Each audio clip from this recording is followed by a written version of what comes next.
I was having an interesting conversation with a friend of mine, and we were talking about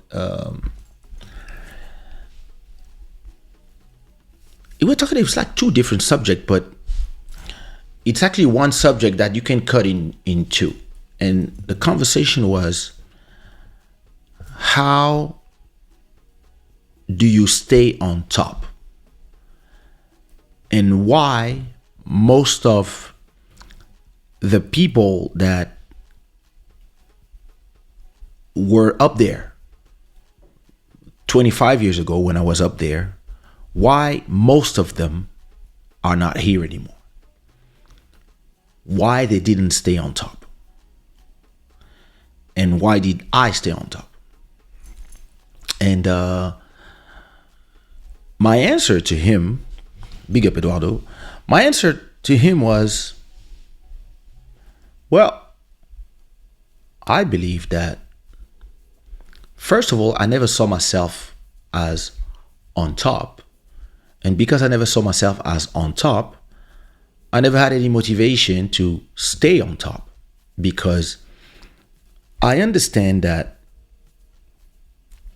as you are rising, when you arrive to what people call the top, so you are the number one artist, there's only one way. It's down, right? And most people, they get caught up in that game, the game of staying on top. When in reality, the goal when you are making music, having a restaurant, being in sports, etc., is not to be on top. To me personally, what I'm interested in is the process of doing things, is the love of what I do.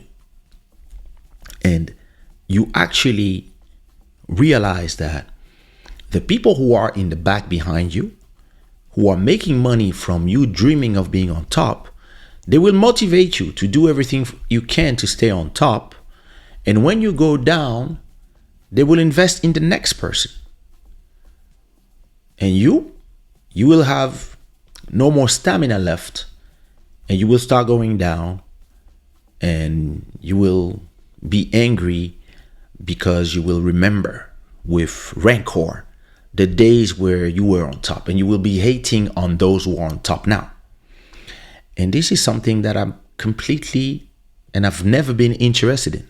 I've never been interested in being the number one. I've never been interested in being better than everybody. I've never been interested in all that. I've been interested in expressing myself, putting my music out, making my money.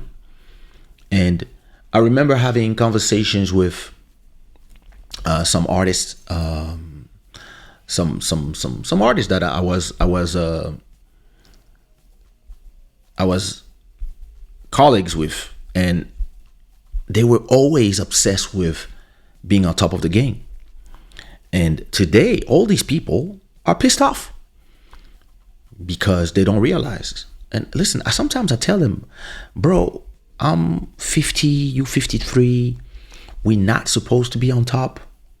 Like, if you think about it, we're not supposed to be in the clubs jiggling for people, for women, or this is not supposed to be at our age what we're supposed to do.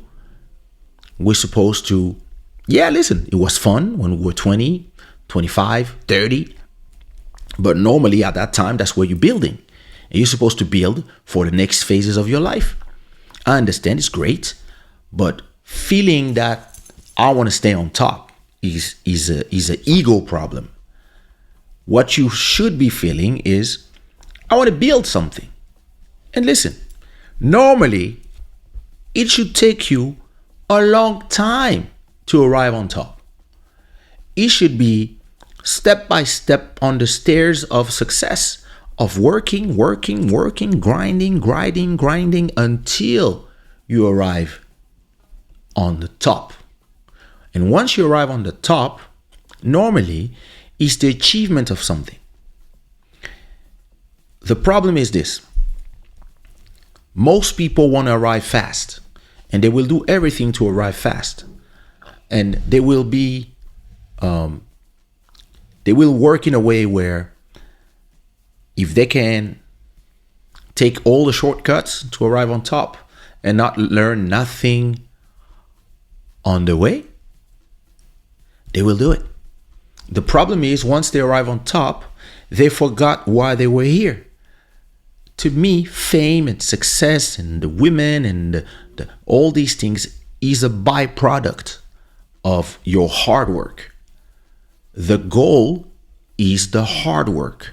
The goal is whatever you set for 30, 20, 50 years in front of you when you are 20. So a success that arrives after a year or two should only be one step and one victory of a battle, not of the war. And the problem of most people is once they arrive on top, they forgot about all that. Or maybe they never thought about that because that's not their ambition. And what happens is that they get caught up in their ego with the idea of, yeah, I have the best party. I have the most people in my party.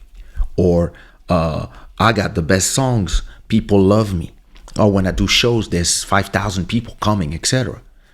Listen, all this will fade with time because it's how time goes. Like back in the days, it was Fred Astaire, then it was Michael Jackson, and before that there was some others, then it was Elvis, and then before that there were Sinatra, and then Madonna, and then now it's Drake, and then in 10 years it's gonna be somebody else. It's just normal. And when you are on top, enjoy.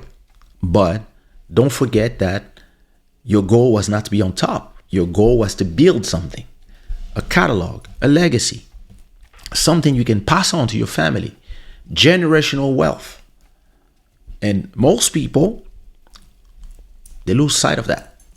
So at a point,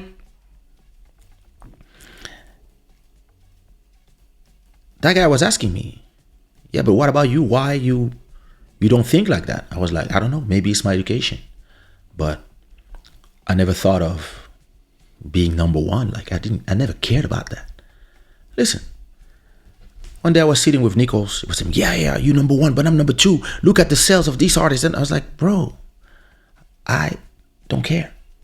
It's like, I don't know why I'm competitive. I said, bro, I understand. I'm not. And I understand you might be competitive because you have your objective. Maybe your objective is to shine or to show to everybody that you're the one. These are not my objectives. Like my objectives are building something that I can look in 30 years and be like, I built this. And the pyramids that I'm building have to stand the test of times. In 200 years, 300 years, these songs have to be there, available, and being streamed to people, and my grandchildren enjoying that, or me, if we discover life forever through virtuality or whatever. Hey, listen, money has to be continued to be made. That's how I think. And the heart, it makes you infinite. And if you listen to the intro of my third album, that's what I say. I said, yeah, I'm infinite through music. And most of these people, they just want the light. They just want to be famous. Listen, being famous, it's not a job. It's not a job. Like, listen, I have friends. I have a friend, he makes parties, right? He was a DJ. He was DJing. At a point, he was like, yeah, people are hiring me, paying me $200 to DJ in this club. And people come for me to the parties. So you know what he did? He started organizing his own parties. Organized his own parties where he was a DJ and a promoter. Now, he's not getting paid $200. He's getting paid for every people that enter the club. So if he has, I don't know, 100 people coming in the club to see him play, and he makes, let's say the club pays, gets the ticket are for, let's say $20 or 20 euros. per at the door, and he's 50-50 with the club. If he has 100 people, the club makes 1,000, he makes 1,000. He pays security, whatever. Now he makes, let's say he makes 800 or 700 per party. 2 parties in the weekend, 1,004. When he was just DJing, he was making 400. This is what you call progression, ambition. And at a point, after 1, 2, 3, 4 years of doing this, you know what he did? He took all this money and opened his own club. Small club, 100 people max. But now, every time somebody comes to the club, he makes money from the door. He makes money from the bottles, the drinks, from everything. And he makes his own parties at the teams he wants, and he hires DJs. And he can form DJs that work for him. Put them as with a salary instead of whatever. And that's how you build an empire. And I was telling that person, he was like, yeah, but I built a club, etc. I was like, yeah, so where's your club? Oh, this country, this region in my country. I said, okay, when do you build a second one? He was like, a second one? I was like, yeah, of course. You take that club, everything, you see how much it costs you to build that, your small bar club, how much it cost you? Oh, it cost me that amount. Okay, cool. How long did it take you to make that amount back? He said it took me 6 months. I said, okay, so let's say you take the next 12 months, half the money you save it to invest in a second club. When you have 2 clubs, it will only take you 3 months to have a third club. Once you have 5 clubs with 5 directors, and now you stop being a DJ, you get on the top. Now you have a network of clubs in your city. It's time to branch out, open a new one in another city. This is, to me, the difference between people who just want to stay on top of this level and people who, when they arrive here, they go to the next level. When I did On the Quoi, and when I did Bounce Baby, when I did One Love, when I did Question, listen, every time I did a hit, people told me, you have to do another one, the same. And I was like, no, it's done. I did the best song of that category already. I don't need to do another 10 to look the same. I want to do something of the next category. And once I have enough catalog, I'm moving to the next level, which is buying more catalog. So my catalog become bigger, and then turning this into a stock option. But that's the way I think. A lot of people will think different. A lot of people, yeah, listen, they just want to enjoy their shine, their 15 minutes of fame. And then after that, they cry because, listen, the more money you make, the more money you spend. So listen, once you are famous, especially if you're famous very young, all this money, you spend it very fast. It is what it is. This is the way money works.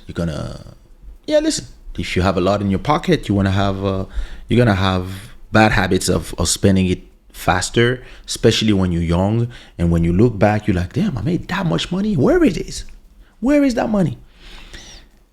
But if you have the mindset, you will know that some of this money can be invested in different things. Look, I bought this microphone that I've been recording with for the last 20 years, probably. I bought it in 2005? And I bought it with the money from a show. And then I bought computers. I bought everything that could help me achieve and be better at my mission. And my mission was never to be famous. That's why every time somebody, oh, we don't see you anymore, I'm like, and a lot of people, when people tell them that, they feel hurt in their ego. Me, I'm like, I'm almost saying to these people, you don't see me? Yeah, it's normal. It's normal. Because I'm doing things that I don't need to be in front to do. I come in front from time to time.